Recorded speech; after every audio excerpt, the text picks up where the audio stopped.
Hello and welcome to another Royal Reviewer live video. Yes, I have used my fan for the first time in a long time. It has been a crazy couple of days, and as promised, I am on here to do a video kind of review, chat, answering questions about the Harry and Meghan Oprah interview. So I didn't know quite how to do this video. There was so much. I mean, the interview was extended to 90 minutes, and then there were some extra clips as well. By the way, I haven't seen the extra released clips yet, so please don't ask me any questions about the new ones that were out because I haven't seen them. I have only watched the main Oprah edit of the main Oprah CBS edit, the version that aired on ITV. I do believe they are the exact same version. I don't believe anything was changed in between what was aired in America and here in the UK. So like I say, I didn't know how best to make this video because there was so much ground to cover, whether I should just sit down, watch it and then pause it and talk about everything, or just literally ask you what you want to know. What are the important issues to you? Also, I may well re-upload this video on the Harry and Meghan channel as well, because again, I didn't really know what channel to put it on, but seeing as it's like really big news that also involves the royal family directly, I thought I would do the video on this channel today. I may also do some other videos on it in the future. So let's just go back to the beginning. So we knew that this interview was coming up, and obviously the release dates were put out there. It was going to air in the US almost a full 24 hours before it aired here in the UK. So our time when it was airing in America, it was about 1 a.m. No, it was either 1 or 2 a.m. And of course the interview is 90 minutes. So I sat and I didn't get a VPN. I didn't watch it at the time the Americans watched it.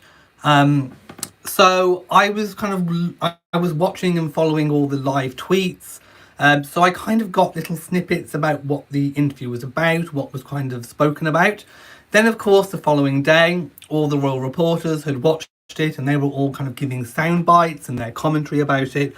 But I didn't want to say anything until I had watched the whole interview in its entirety, so that you can literally take things in context, because I do think that there is a really big danger in just listening to sound bites and then people's opinion about those sound bites. So if you haven't watched the entire interview in full, my advice would be go and watch the entire interview in full so that you can see everything in context, because the sound bites and the opinions about the sound bites were different to when I watched it in full. So there's my warning. Do make sure that you go and watch the whole thing. Don't just listen to sound bites. So again, there was a few reporters that were caught out. I saw the YouTube video where there were 4 UK royal reporters who were set up speaking about, but they were kind of tricked into speaking about the interview before it had even aired, and they were giving like a really negative view about it. So there were 2 people of those 4 that I've always thought were a little bit dodgy anyway. I'm not going to say who, but there were 2 people that didn't surprise me. There were 2 that did, but there were 2 that kind of didn't surprise me at all. But anyway, I wasn't going to be like them. I was going to watch the entire thing first and then make a video. So I watched it last night in the UK, almost 24 hours after it first aired in the US. I watched it for obviously the full time. And then, but obviously because it aired at 9 p.m, I couldn't make a video straight after then. So my first chance to make this video is now. So it may seem like I'm late to the party in talking about it, but I'm not, seeing as it only aired in the UK late last night. So I've made a list of things that I think are important to talk about. Again, there was so much, but I am going to be taking your questions as well. So I'm going to start off with, I think, with perhaps Meghan's. Oh, by the way, Meghan obviously had kind of the majority of the interview. Harry came in for what, the last half an hour, maybe? I think it was about half an hour. So the majority of the interview was Oprah and Meghan. And obviously Oprah kind of, introduced Meghan. Meghan walked in. Meghan obviously heavily pregnant. Meghan confirms obviously that the baby is due sometime in the summer. Oh, also we got a gender reveal in the middle of it. I mean, in the middle of all of this, I was not expecting there to be a baby gender reveal. Of course, Meghan confirmed that they are having a girl. Obviously, oh no, that they waited until Harry came in before they announced that they were having a girl. But they Meghan teased us at the beginning by saying that there would be a baby gender reveal. And what a contrast. I immediately thought what a contrast it was in between from when Archie was born and where we literally heard nothing. We heard nothing up until the birth about what the gender was. But then here they are now literally choosing to give a baby gender reveal live on TV. It was a very, very stark difference. And it made me wonder whether or not that it was more the palace convention that kind of stopped them, that kind of protocol from releasing Archie's gender earlier than what obviously they did when they were working members of the royal family. So I thought that was quite a stark difference, to say the least. Right, I'm going to pick one of my topics. I'm going to tick them off as I go. I've written down Kate, of course, Catherine, the Duchess of Cambridge. Now, one of the stories that Oprah asked Meghan about, whether it was kind of true or false, was the story where the media put out that Meghan was the one who was, that Catherine was the one who was crying, and that Meghan had made her cry because of some disagreement over flower girl dresses. Now, Meghan said the issue of the flower girl dresses that was reported was true and correct. By the way, I don't know how the issue of the flower girls even got out, because it should have been something private anyway. So maybe that was to do with the royal mole at the time. I don't know. But anyway, the issue was correct. There was a disagreement or strong feelings or opinions about the flower girls dresses. But Meghan said it was the reverse. It wasn't Meghan's recollection of events were that it was actually Meghan that cried, and it was Catherine that found something difficult or whatever about that situation and upset Meghan.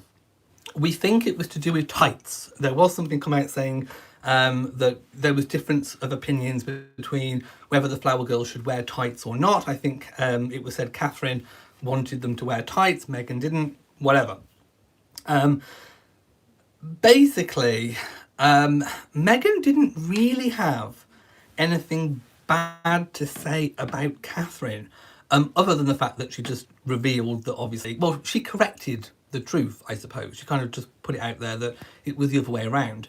But she did make it quite clear that they had resolved things. Meghan said that she'd forgiven Catherine, and she said that Catherine would have done whatever, would have reacted the way that Meghan would have reacted in terms of giving flowers and apologising. So there seems to be kind of no issue really between Meghan and Catherine. Also, she did make a point of saying that she doesn't understand this kind of rivalry, this kind of polarised viewpoints of where if you like Meghan, you have to hate Catherine. If you like Catherine, you have to hate Meghan, which is kind of what I've been saying for a long, long time. Meghan actually kind of shared my view that you don't have to hate one to like the other. You can like both or whatever. But anyway, Meghan was kind of okay about Catherine. She didn't kind of throw Catherine under the bus in terms of making it out to be more than what it was. Meghan did say it was a stressful part of the week. It was that week running up to the wedding. Tensions were high. I think they both had like strong opinions, probably on the flower girls' dresses, and a little we don't even know if it was an altercation. Maybe it was just an attitude. I don't know. Or just maybe voicing strong opinions. But Meghan did say that, at a time when most people would be kind of just trying to make things smooth, that there was like a difficulty. But Catherine did the right thing. She apologised. And then obviously they moved on from the incident. So I'm going to kind of leave that one there. Please let me know your thoughts and opinions on that. The next one on my list is Archie and the titles. So, one of the things that I was quite surprised about that came up that I wasn't expecting in this article was about the titles. Because it was widely assumed at the time that that Harry and Meghan were quite happy for Archie to be to not to have any titles. People thought that it was their choice. It was put out there. It was widely accepted in the media that it was their choice for Archie not to have titles. They were happy for him to go by plain Archie Mountbatten Windsor, Archie Harrison Mountbatten Windsor, and that they didn't want him to be known by the courtesy titles of Earl of Dumbarton, obviously going from one of Harry's secondary titles. So, it was quite a revelation and a shock when it came to Meghan saying basically that that Harry and Meghan did want Archie to have a title because they believed that that would afford Archie royal protection to keep him safe. So I was really, really shocked and surprised at that one, to be quite honest. But then there was a discussion around the fact that perhaps that the royal family, or at least the people in the institution, didn't want Archie to be a prince and to have a title. Now, again, this issue, I think, has been widely speculated on, and some people have kind of got the wrong end of the stick about this. So, Meghan did mention the George V Convention, which is true and correct and accurate. There is George V, when he was king, when he was monarch, he changed, he put rules in place. We call them letters patent.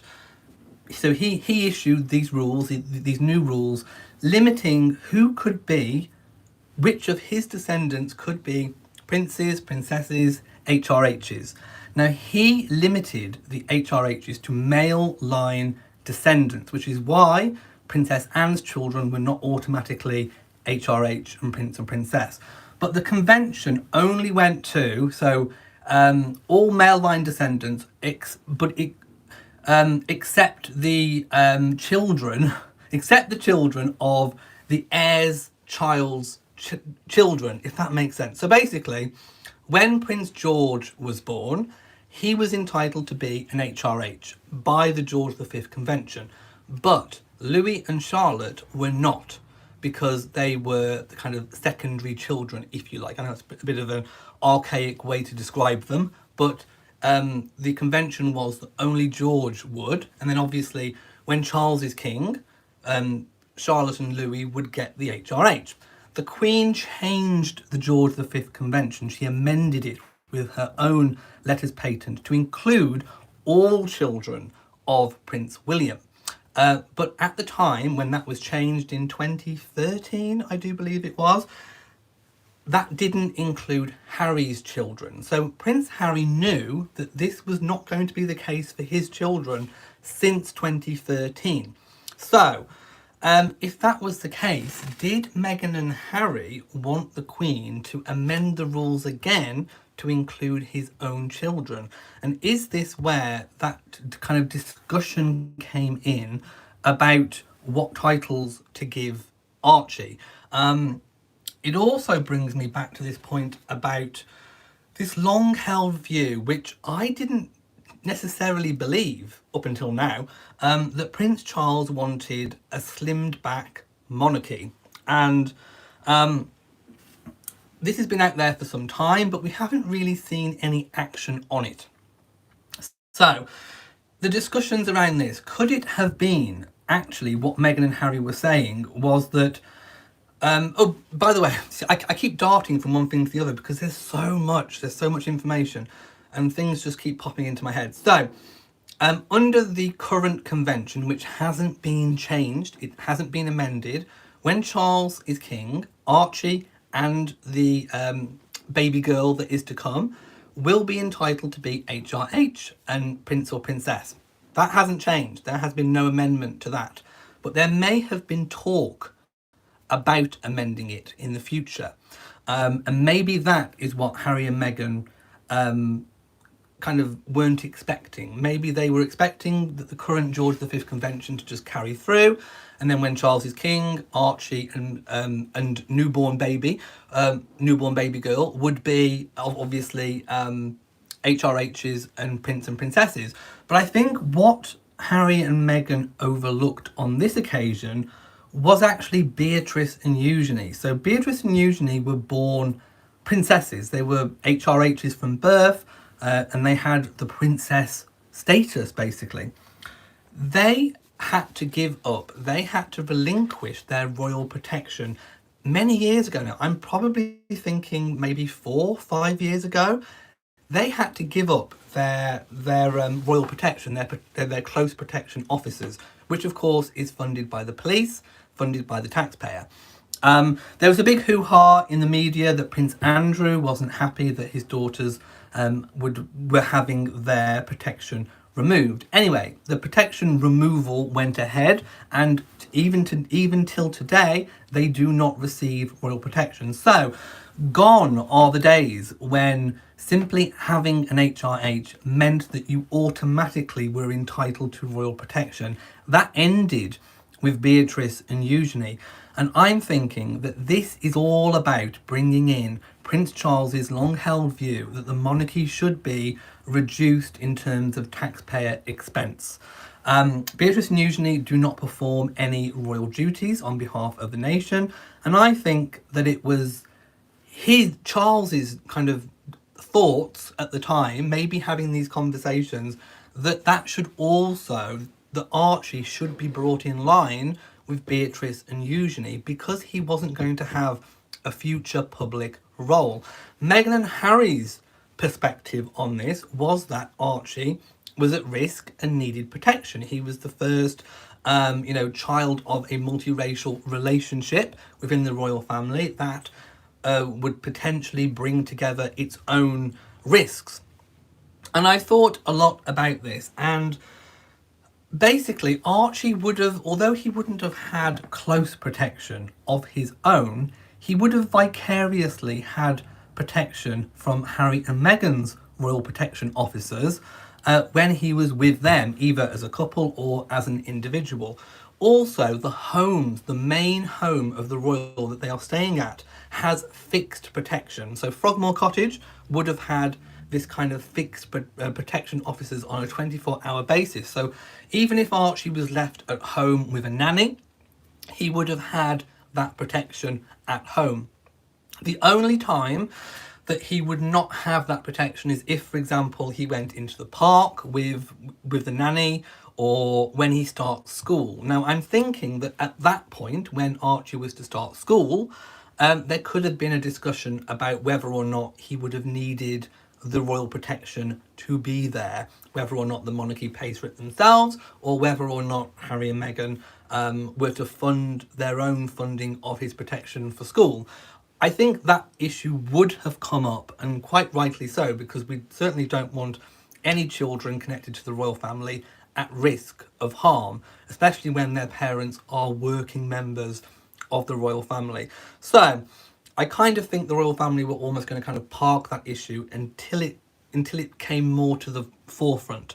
But of course, Harry and Meghan, Archie being their child, kind of, I think, perhaps wanted something a little bit more immediate straight away. But like I say, gone are those days when simply having an HRH meant that you got royal protection automatically.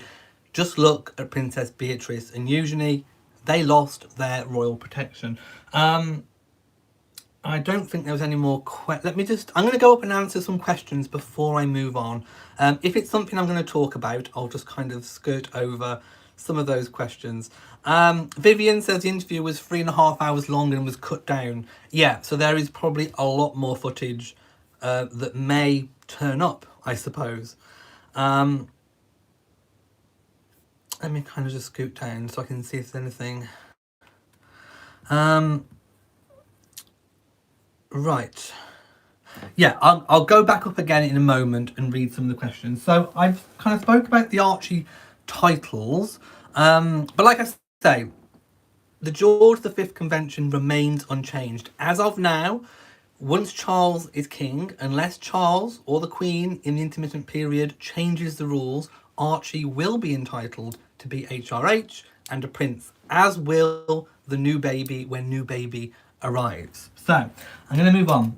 I've written down secret wedding. So another thing that we were not expecting was Harry and Meghan's claim that they had a secret wedding 3 days prior to the main big spectacle, officiated by the Archbishop of Canterbury, Justin Welby. Harry and Meghan made it sound very, very much like that was the actual wedding, when we all know that there are certain rules in place about weddings. You have to have so many witnesses. You have to be able to sign the register. It has to be a place that's authorised to do weddings, and it has to be carried out and officiated by a person who is able to do so. So Harry and Meghan signed the registrar book at the actual big televised wedding, so they wouldn't have signed a register twice.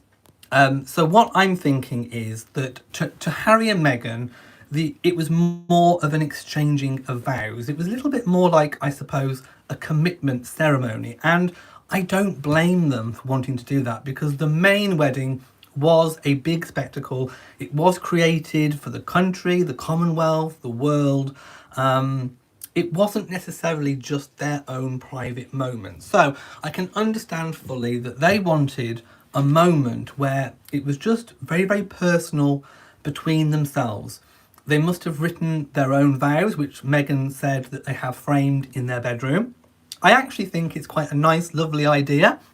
They got Justin Welby, the Archbishop, to kind of preside over this, what I'm thinking is more of a commitment ceremony, which I actually think would probably have been a really beautiful, private, intimate moment. But that was not the legal wedding. The legal wedding was the big set-piece event that we all got to see on television. But like I say, I do think it must have been a lovely, charming moment that meant a lot to Harry and Meghan, and I don't blame them for wanting to have that personal and private moment. And if they were happy, and if in Harry and Meghan's mind that is their true wedding, if that's what they want to consider more special, they're entitled to that, and I'm happy for them that they got to have that moment. So I'm going to move on from secret weddings, because there's not much more to say, to be quite honest.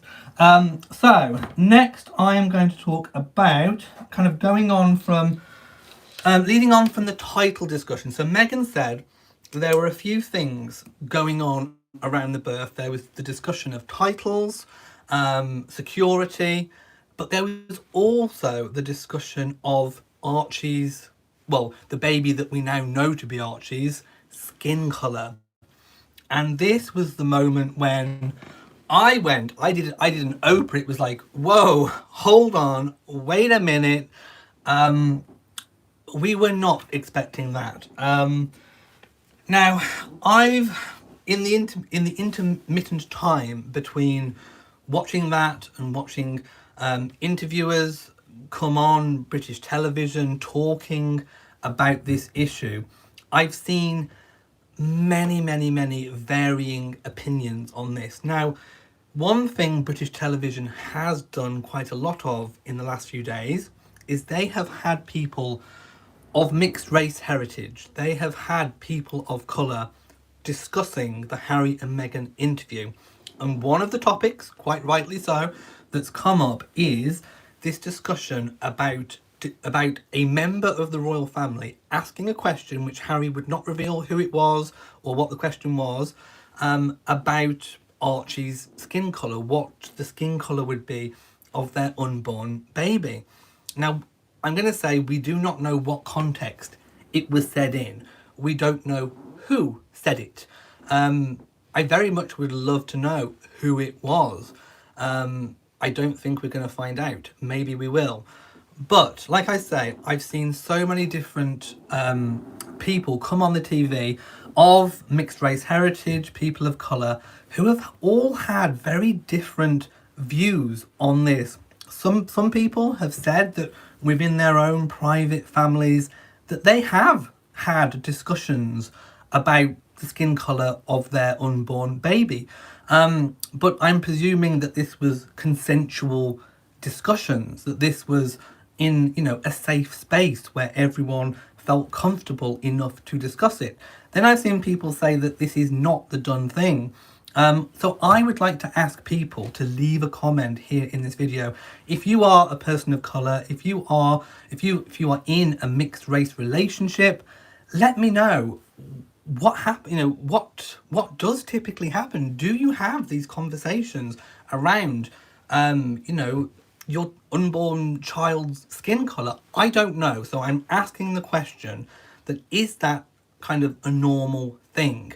But the one thing that we do know about this is whoever said it, whatever context it was in, Harry and Meghan felt, Harry felt that it was not appropriate and that it was potentially of a racist or negative nature. So Meghan wasn't privy to this conversation. Harry recalled this conversation to Meghan.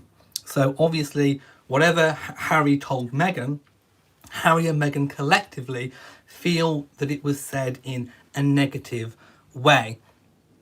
We can't dispute that because I wasn't there, you weren't there, no one was there. But we have not had a reply from the palace. Buckingham Palace hasn't said anything about this yet. Obviously, if they do, I will come on and, talk about what they said. So, we are only hearing, it's important to remember, all of this is only one side of the story. We haven't had an official reply from the palace. So I'm going to leave it at the point of view where I do think that if somebody was discussing, even a senior royal, if somebody was discussing Archie's skin colour in a negative and racist way, that was completely 100% wrong. Nobody should be doing that, especially about about a child whose mother is from a different country that may not feel 100% comfortable in the surroundings yet. It's just completely disgusting and deplorable in all senses of the word. So I think the general feeling in the UK is that we want to know who it is. I think most people want to know who said it and, of course, what context it was said in. I really can't say anything more about it because we don't know anything else. But I'm being 100% categoric that if it was in a negative and a racist way, that is wrong, deplorable, despicable, and we want to know exactly what was actually said. Right, I'm going to move on.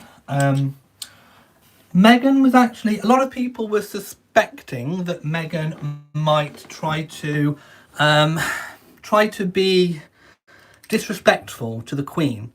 Meghan, during this interview, was not disrespectful to the Queen. She had really good and positive things to say about the Queen. She spoke about the gift that the Queen gave her on the engagement they had together.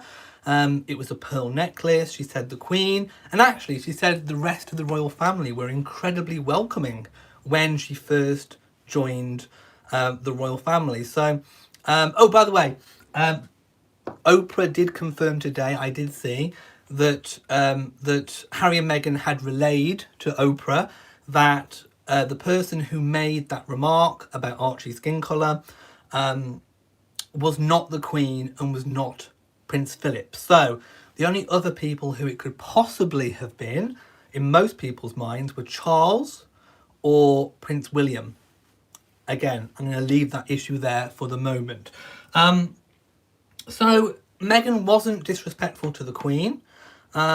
She only had good things to say about the Queen.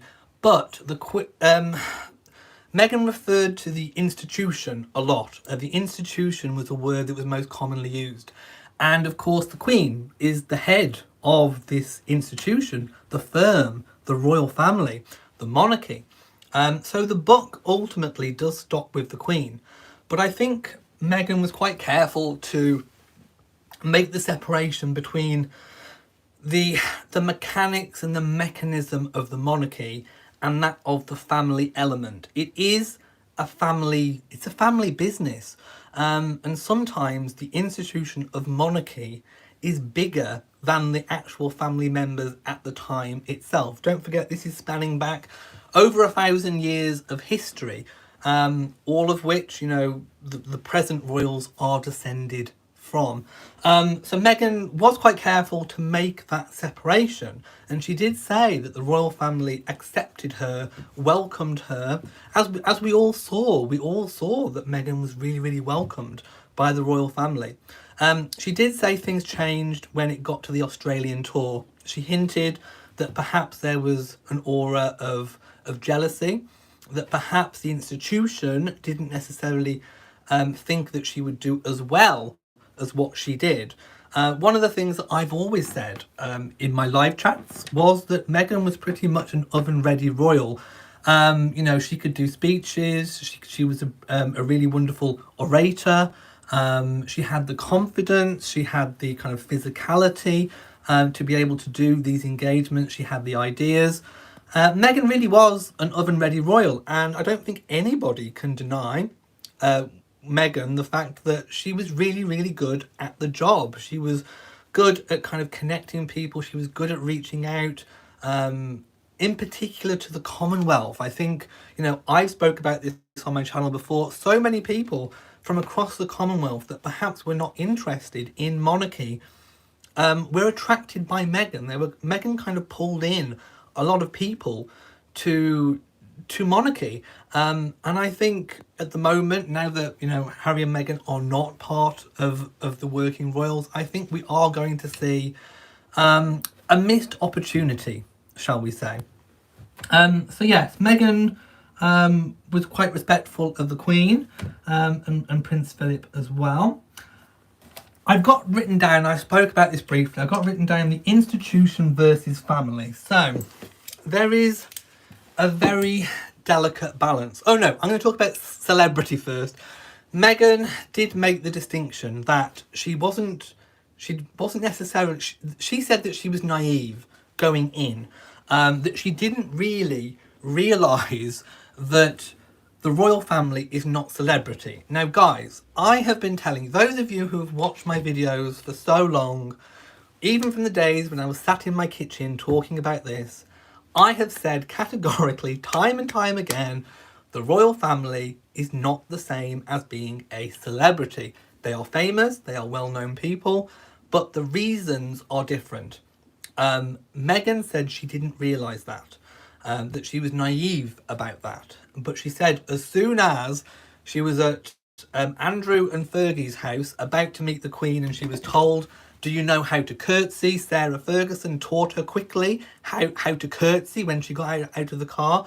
She said she realised from that moment on, it's a whole different ball game. It's completely different. This is what I've been telling you for so long. Meghan just confirmed exactly what I said. Meghan was not prepared for the differences between celebrity and royalty, and how much sacrifice, personal sacrifice and duty that is required of you.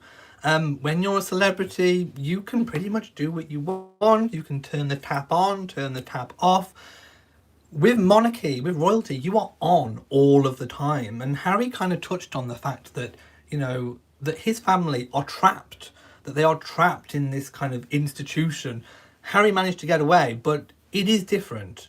It is different being a royal than what it is a celebrity. Also, I found it really interesting that actually how close Harry and Meghan seem to be with Sarah Ferguson and Prince Andrew.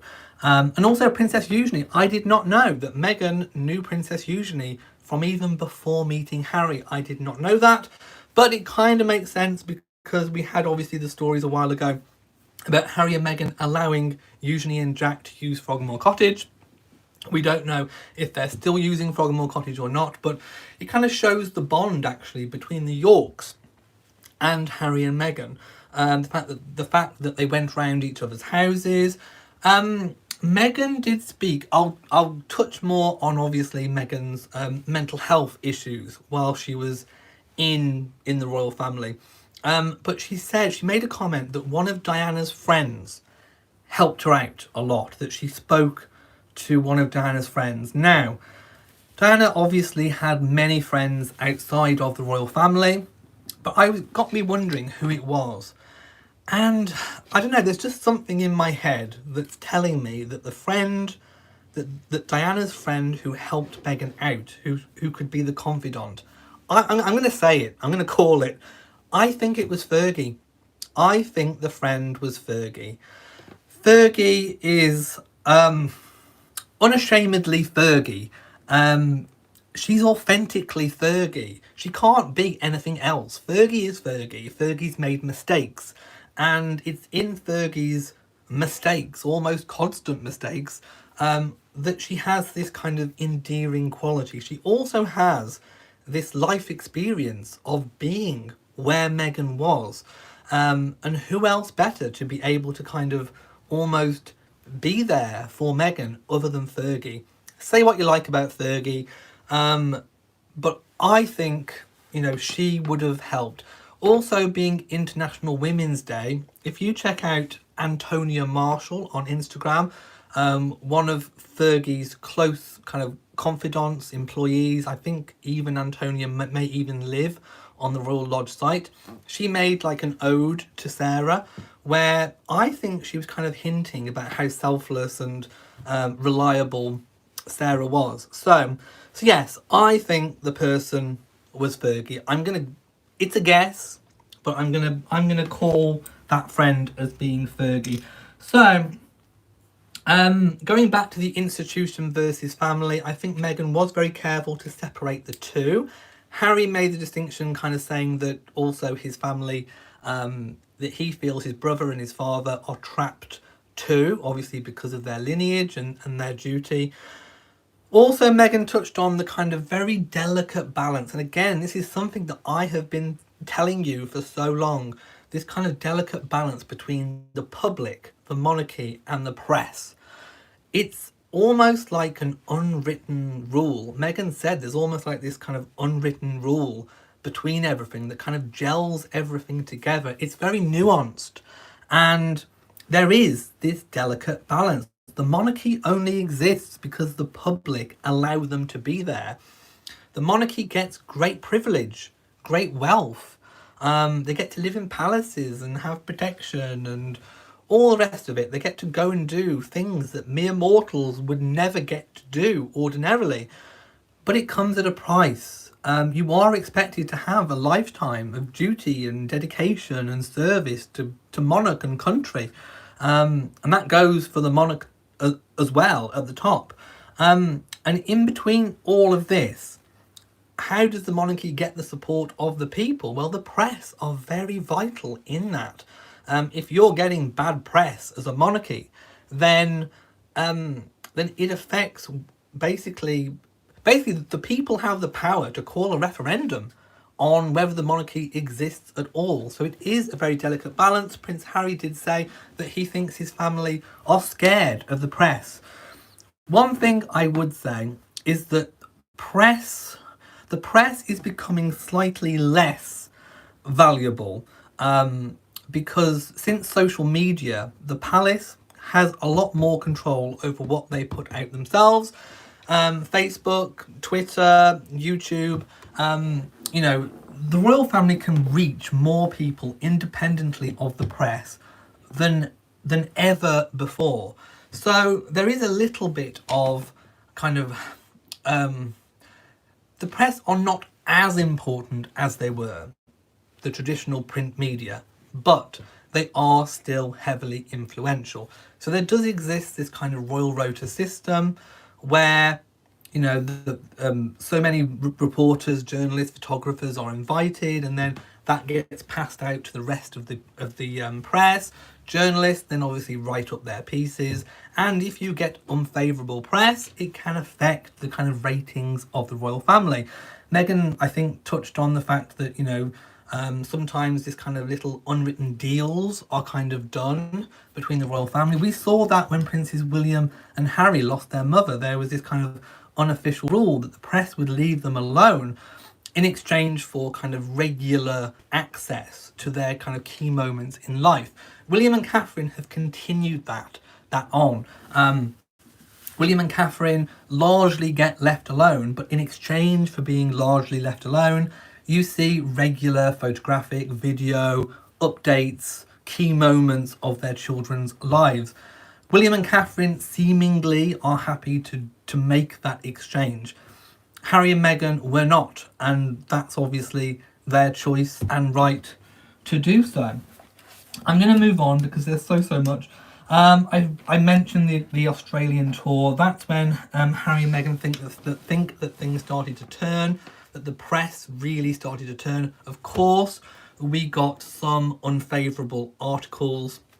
When Harry first started dating Meghan, we had the Straight Out of Compton article that came out there. Harry indeed put out a statement at the time, calling for a little bit of calm, kind of asking for kind of non-racial reporting to take place. He said he did that as a boyfriend, as a newly married husband, and as a father. And of course, you can make your own minds up as to whether or not the press took any notice about that. I have got written down double standards newspaper articles. So, Oprah went through a few newspaper comparisons between reporting about Catherine and then reporting about Meghan. So the ones that she chose were the avocado story, which of course we all know about, and the kind of, caressing your baby bump. Of course, Meghan said she didn't know about the baby bump story, but she was aware of the avocado story. Now, as always, when you are calling things double standards, the situation has to be exactly the same. Oprah was very careful to choose stories that were directly comparable. The avocado story, the holding of the baby bump, were directly comparable stories. But there have been lots of kind of social media posts and comments where some stories are being called double standards when actually, when I've looked at it, the situation is actually different. There are differences.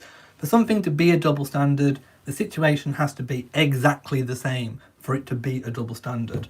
And there have been examples of that. And of course, Oprah selected two of them. So I was quite impressed with Oprah that she did actually choose proper, correct, double standard issues to point out there and highlight. So well done, Oprah, on that one. I did think Oprah did a good job on that. I've spoken about the gender reveal already, so I can tick that one off. Right, the next big issue, security funding. And I've got written cut off, and I've got Charles' phone calls. So we're now talking about when kind of Harry comes in to the interview and they're recalling their time in Canada. So as we know, before they moved to LA, they moved to Canada. They had a kind of pre-Christmas break, I think it was, or was it the end of the summer, I think.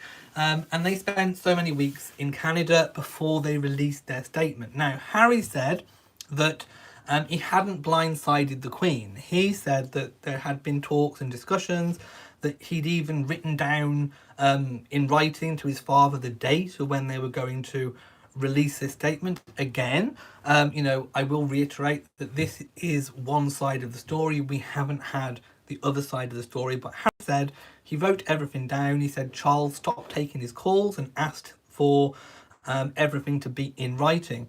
I'm imagining that perhaps from Charles's point of view, perhaps the conversations they were having between themselves were kind of going around in circles, and perhaps Charles just literally said, look, just put everything in writing, set out kind of what you want, and then we'll talk about it at some later point. Anyway, it got to the point where Harry and Meghan did finally, it's being described as pushing that nuclear button, and the statement went out.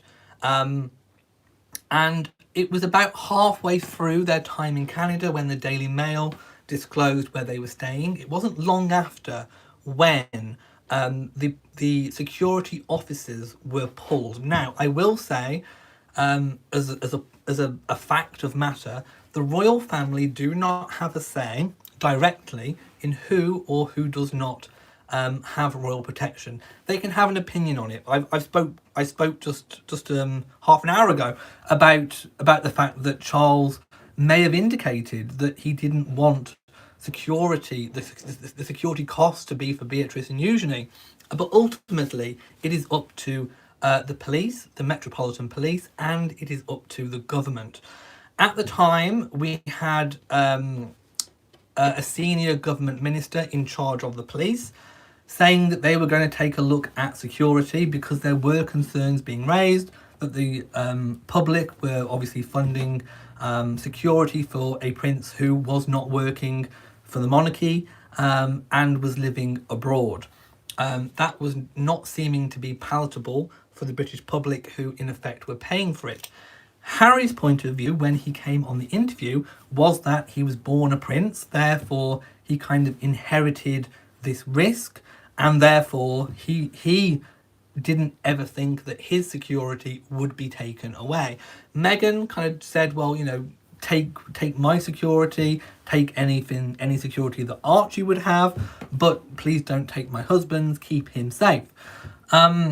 But as I've explored before, the royal family have taken away other not senior royals, but other titled royals with HRH's security before. They've took away Beatrice, they've took away Eugenie's security, of which Prince Andrew was, you know, seemingly not too happy with. So, halfway through, apparently, funding was cut off in terms of his father supporting him financially. That was cut off, that finished, and the security finished, because we know from photographs, from press paparazzi photographs at the time, that Harry and Meghan were still receiving, at least in part, their close protection security officers, because we saw the officers there. Then there was this kind of big wrangling between Canada and the UK over who would foot the bill for the security. Now, Harry said in the interview that it was never his plans to do Netflix or Spotify. But then I thought back to the original statement where they announced that they were going to step back as full-time working royals. And one of the key things in the statement was that they wanted to be financially independent. They were going to give up the money that they were receiving from the Queen, and they were going to be financially independent. So, even though Harry at that time may not have known that he was going to get a Netflix deal or that he was going to do Spotify, he would have known that he was going to earn his money independently of the Crown, because that's what he put in the statement. So I don't want anyone arguing with me on this point. He put in the statement that he was going to be, well, they were going to be financially independent. That means earning money. So Harry must, and Meghan must have indicated to the Crown, and I said this at the time, they must have indicated how they were going to earn their money. Even though at that time they didn't necessarily know it was going to be Netflix or know it was going to be Spotify, they knew that to sustain a lifestyle of a reasonable quality, that they were going to have to earn, and privacy, they were going to have to earn a reasonable amount of money. So they knew it wasn't going to be doing jobs like Beatrice and Eugenie do. I mean, if I asked most people, what jobs do Beatrice and Eugenie do? Most people wouldn't be able to tell me. And that's because they do low-key, fairly low-income jobs, which the royal family is quite happy with, because it doesn't kind of conflict with anything to do with the monarchy. It's not kind of diplomatically an issue or a problem. But Harry and Meghan must have indicated the lines in which they were kind of thinking of going in, which of course the Queen, senior royals, the institution felt was not compatible. So that's why they were told no more funding, and I think that's why the government took the decision to withdraw their close protection. Harry then said that having the protection removed meant that he then needed to earn money, and quickly. So I think what he meant was, although he always intended to earn money independently of the monarchy, that he had to do something fairly quickly because he had the security costs coming in, and he said he doesn't care how much money he earns as long as there is enough to pay for the security and keep his family safe. But again, you kind of, they weren't just going to get a regular house. Harry's inheritance and Meghan's money that she made pre-royal family, having a reasonable standard of living and having privacy wouldn't have gone that far. I mean, obviously they're worth millions and millions and millions, but it wouldn't have gone that far forever at a really high standard of living. So they knew they needed to make money, which is why eventually we ended up with Netflix, and indeed Spotify followed. So I would like to obviously just make those points about that now. I am going to talk about Meghan's mental health issues because we haven't spoke about that yet. So I think one of the things that people some people spoke about it at the time, that perhaps they thought Meghan was going through mental health issues. And lots of people just didn't see the mental health issues. We know that Meghan appeared at engagements, literally shortly after, hours after saying that she didn't want to live anymore. And this was really, really shocking. The fact that Meghan had just said that she didn't want to live. And then just a few hours later, she was putting her makeup bag in the sink and putting a face on and going out there. She said the photograph of them at the Royal Albert Hall, they were holding hands. She could only see their knuckles kind of clenched, that she was crying in the intermissions. And this is another key feature, the fact that she had asked for help, that she'd gone to HR, that they had taken all the appropriate steps. And by the way, Meghan and Harry saying or indicating that the mental health issues were caused by partly not feeling supported by the institution, family issues, and of course the press as well. So it's kind of all these kind of multi-angled, and also racism as well. So all these issues were kind of contributing to Meghan's mental health to a point where she felt like she didn't want to live anymore. Now, I've seen some people saying that they think that Meghan is lying. We have to take this at face value. These are serious allegations, just the same as, the palace is taking it seriously, that there are allegations that Meghan bullied staff. We also have to take it equally as seriously, because it's equally as shocking that Meghan felt that way as well. So we do have to take all of these issues incredibly seriously. It is shocking that a member of the royal family felt that way and was also unsupported in this. Meghan said that she went to HR and she was told that although they had sympathy for her, they could see that she was distressed, that there was no help because she was not a royal family employee. Now, I find this just so strange, because the Royal Foundation, William, Catherine, Harry set up, and Meghan later joined. The Royal Foundation was basically based on mental health issues. Mental health issues were not really spoken about here in the UK before the Royal Foundation came in and did their really valuable, important work. The Royal Foundation, William, Catherine, Harry, Meghan later, really opened up the conversation on mental health issues. And then to find that they themselves were kind of restricted in their own mental health is just really shocking.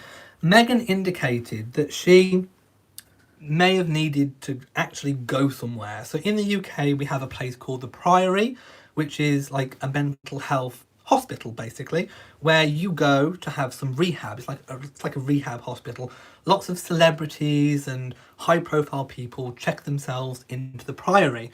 If Meghan had checked herself into the Priory, it would have made the news, because if she had to cancel loads of engagements, the palace would probably have had to have made a statement saying where she'd gone into the Priory, and it would have caused a big issue about why she's in the Priory.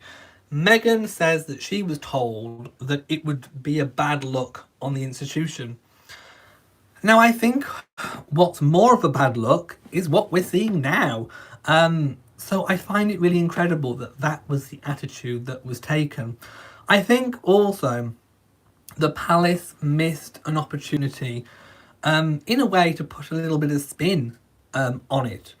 They could have supported Meghan by saying, yes, you can go to, a rehab place, an institution, probably the Priory.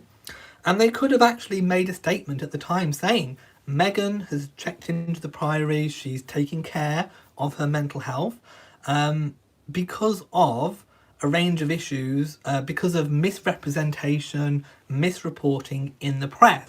So the palace could have kind of inadvertently taken that opportunity to slap down the press, whilst also making Meghan feel supported by the family and the institution itself. So in a way, although it was terrible that Meghan was facing these issues anyway, it was also a missed opportunity by the palace. They saw it as something to be embarrassed about, when actually it wasn't anything to be embarrassed about. In a way, they could have even used it to their advantage if they had the right kind of spin on it, if you see what I mean. So again, it was another missed opportunity. Meghan said that, again, they soldiered on for another year after that point, until the point where they literally couldn't take it anymore and then left. So there's just so much to pick through. There's so much to pick through. I do think, where is this going to lead, I think, is my next point. So if we go back to the days of Diana, we know that Diana was going through mental health issues.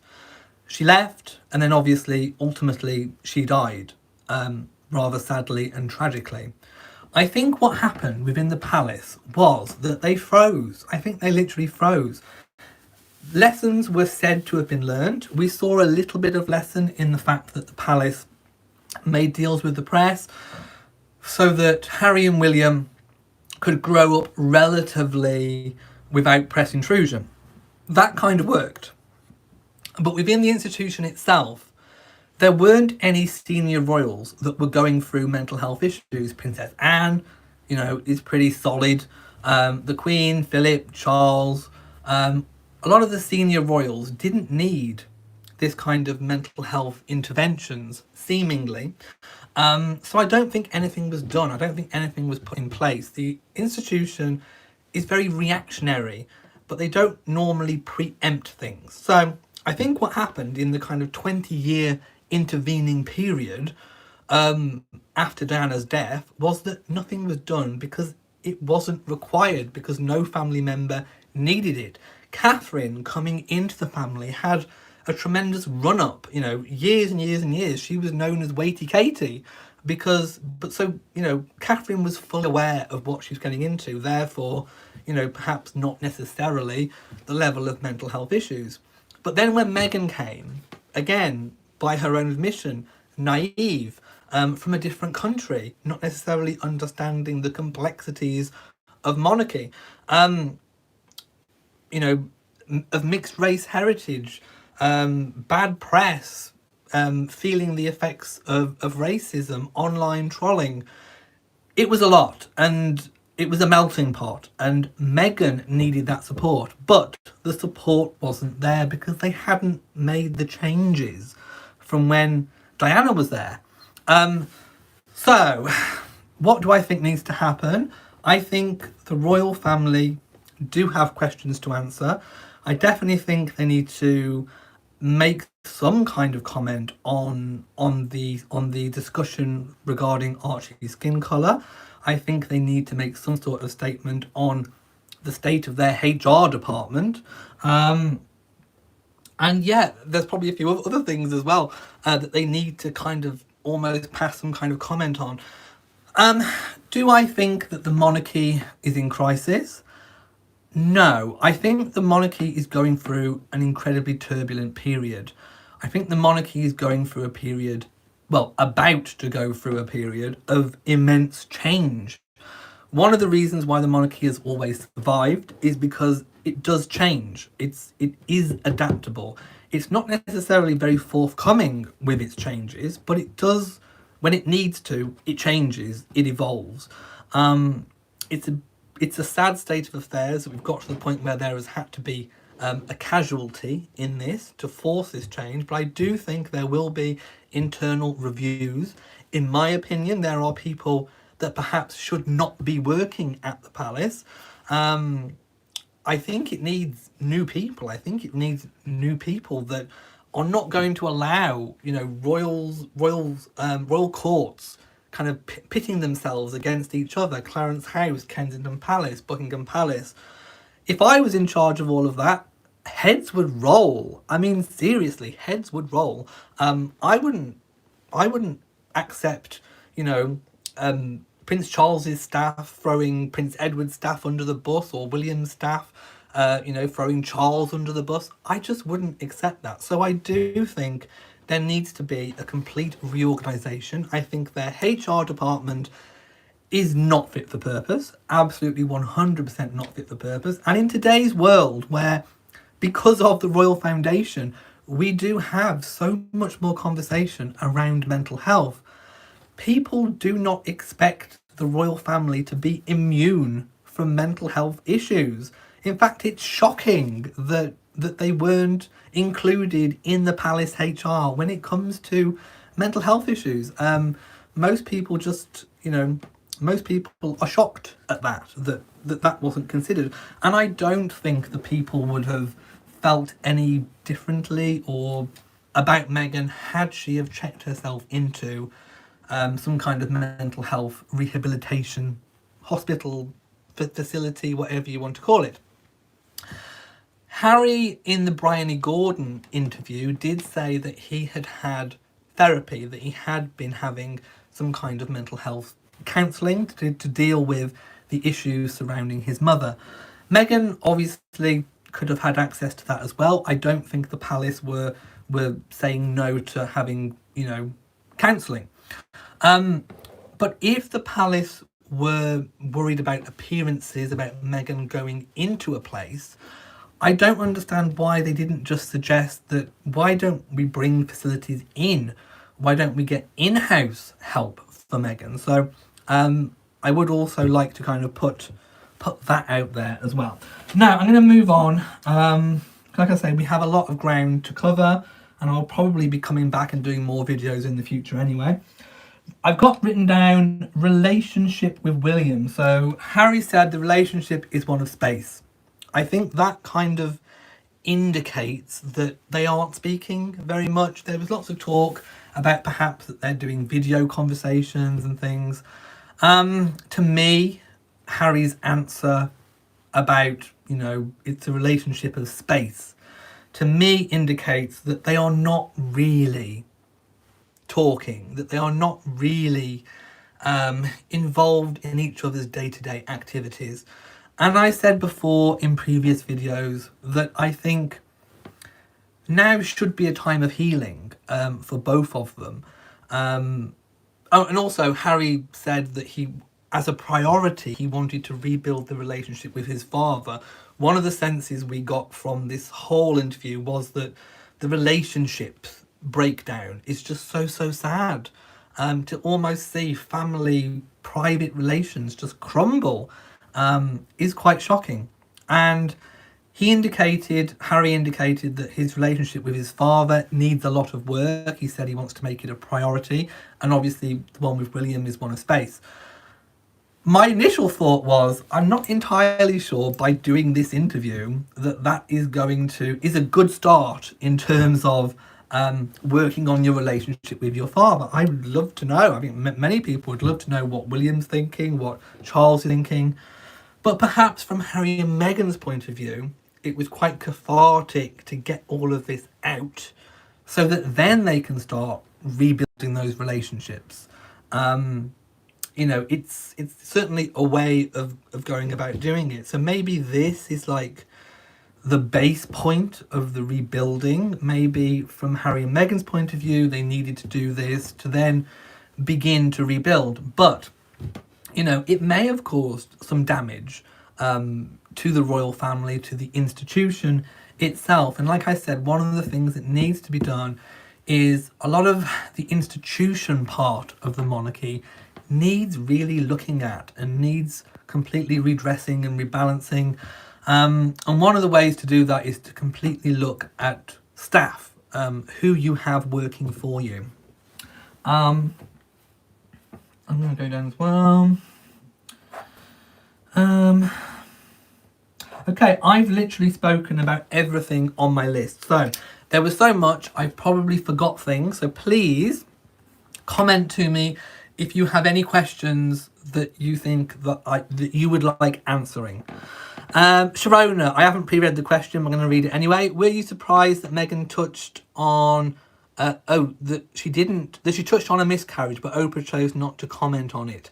Oprah said that in the beginning of the interview that nothing was that everything was in limits. Nothing was off limits, I should say. So I thought Oprah did a fairly good job in terms of drilling Harry and Meghan on some points. There was a worry, perhaps, that because Oprah and Meghan are, of a friendship type nature, possibly Oprah being a mentor to Meghan, that she might go easy on Meghan. I think a lot of people thought that may have been the case. I do think, Oprah certainly kind of pushed Harry on the who was it who made the skin colour comments. Oprah was kind of locked onto that and, didn't. So I applaud Oprah for pressing some of those points. There were also points that I thought she could have perhaps pushed a little bit further on. But then again, like an earlier commenter said, there was 3.5 hours. We've only seen a limited amount of it. Maybe she did. We don't know. But then maybe the answers weren't that explosive, so they weren't included in the interview. Sharona, I've lost your comment, it's gone, but I think you said something about Diana's bracelet, I think, before the comment vanished. Let's have a look. Zacone says, do you think Her Majesty will take their HRH status from them? Meghan spoke about losing so much. She said she'd lost her father, she'd lost her baby. Oh, by the way, Thomas Markle was on a TV programme this morning talking about Meghan. I haven't seen what he said, but he was talking. It's hard to say what the palace reaction is going to be. We are still waiting for a reaction from the palace. I think the Queen is being rather cautious in terms of, and the institution, being very cautious in terms of saying something too reactionary. I think we'll see a period of perhaps letting the dust settle before we have a comment. But I do think the press are going to be wanting some kind of answer. Harry and Meghan made quite, they made huge revelations and accusations about what, potentially a member of the family said about the skin colour of their unborn baby. So I think there are questions to answer, and I think the palace at some point will have to offer some kind of answer for it. And we await with bated breath. A Dog's Life says she hasn't lost her father. She cut off contact with him. Well, he's still alive. So if they're not speaking, that is an issue between themselves. Apparently the Queen has the Queen made a statement whilst I'm live on air? Shall I go and see? Let me just bear with me while I just go and check, because it would be let me just go to one of the sources to see if the Queen has made a statement. Oh, apparently Piers Morgan is leaving Good Morning Britain Following discussions with ITV News, Piers Morgan has accepted this decision and he's leaving. Wow. Right, okay, there is a royal communication. Thank you for letting me know whilst I've been live on air. So royal communications, Tuesday the 9th of March 2021. The following statement is issued by Buckingham Palace on behalf of Her Majesty the Queen. The whole family is saddened to learn the full extent of how challenging the last few years have been for Harry and Meghan. The issues raised, particularly that of race, are concerning. While some recollections may vary, they are taken very seriously and will be addressed by the family privately. Harry, Meghan and Archie will always be much loved family members. In the words of Oprah, hold on, wait a minute. Okay, let's just dissect this statement. So, as expected, it's a very carefully worded statement. I did think, as I just said, they may have waited a little bit longer for the dust to settle, but here we have a statement, very carefully worded, I think very diplomatically put. This statement tells me that the royal family do not want a war of words with the Sussexes. This is not tit for tat. I don't think we are going to be seeing this kind of backing and forthing of airing more dirty laundry in public. This is a very carefully considered statement. The whole family is saddened to learn, so they're saying that they didn't know, basically, the full extent. So they're saying they knew some, but not the full extent of how challenging the last few years have been for Harry and Meghan. The issues raised, particularly that of race, so they're acknowledging all of what Harry and Meghan have said and acknowledging the claims of racism within the institution, are concerning. So they are saying that they are concerned by it. In palace speak, I think that means that they are taking it seriously. While some recollections may vary. So this is the part where they're not out and outright calling Harry and Meghan liars, but they are saying that perhaps there are two sides of the story. It's a good sentence because it says a lot without saying a lot, if that makes sense. So in other words, they're saying, yes, that's your version of events. There is our version of events, but we're not going to enter into tit for tat, basically. So while some recollections may vary, they are taken very seriously and will be addressed by the family privately. So they're saying this is private family business, private family matters, and we are going to do something about it. We're going to at least talk about it, I think.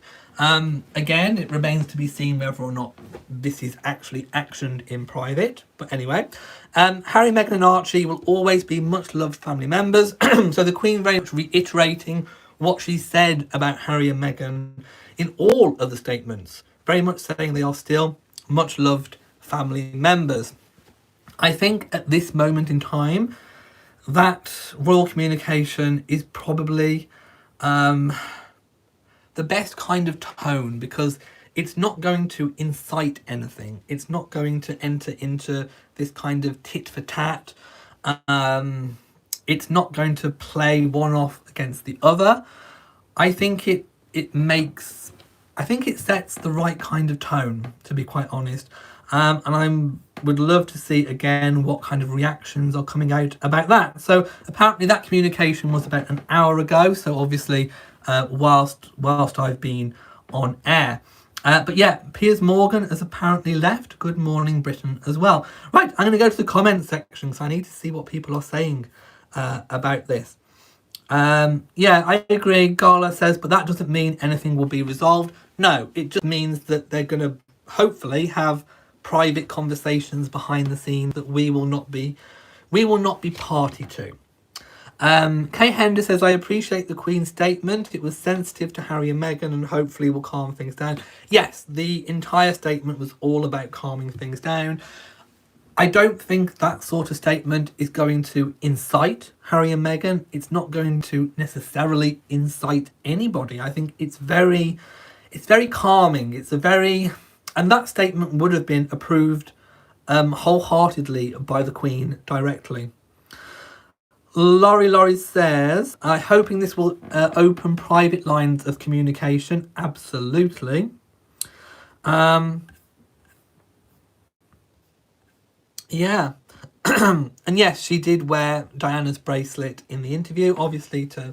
Harry and Meghan both like to include Diana in set-piece moments of their lives, and I think they kind of wanted to feel like Diana was with them on that occasion.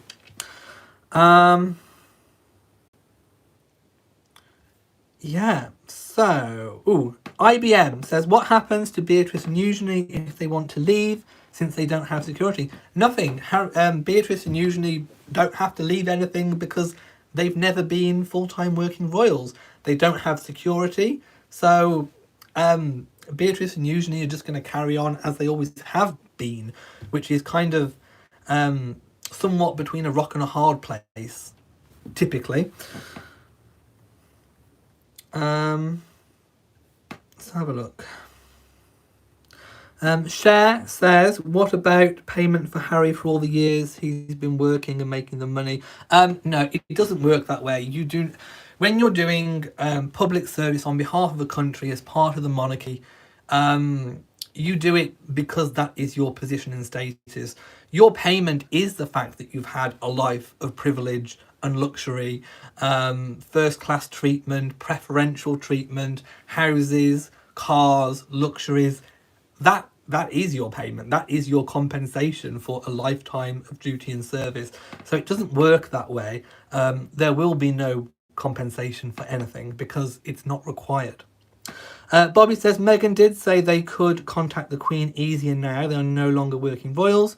And yeah, that is kind of messed up. But yeah, and they said that they have been contacted. Also, chickens. I was going to mention chickens. So Harry and Meghan have got chickens. And Harry's kind of made an interesting kind of remark. I forget the exact words, but he kind of indicated that, that they want to be kind of sustainable and that they've got chickens since moving to LA. I just want to point out there, we do have chickens in the UK, and they could have had chickens at Frogmore Cottage as well. And by the way, Frogmore Cottage still remains Harry and Meghan's UK base. We do not know, when they will next be here to use it. Right, and seeing as I've been on for 77 minutes, I think I'm going to leave it here for now. I will go and watch the other clips that have been released, those extra clips by Oprah. So I will obviously comment on those in the future. So if you've enjoyed my kind of take on this, then please give it a big old thumbs up. Don't forget to share on social media, and also do hit the bell so that you know whenever I upload a new video. So from me in Shropshire, mwah to you all, and goodbye.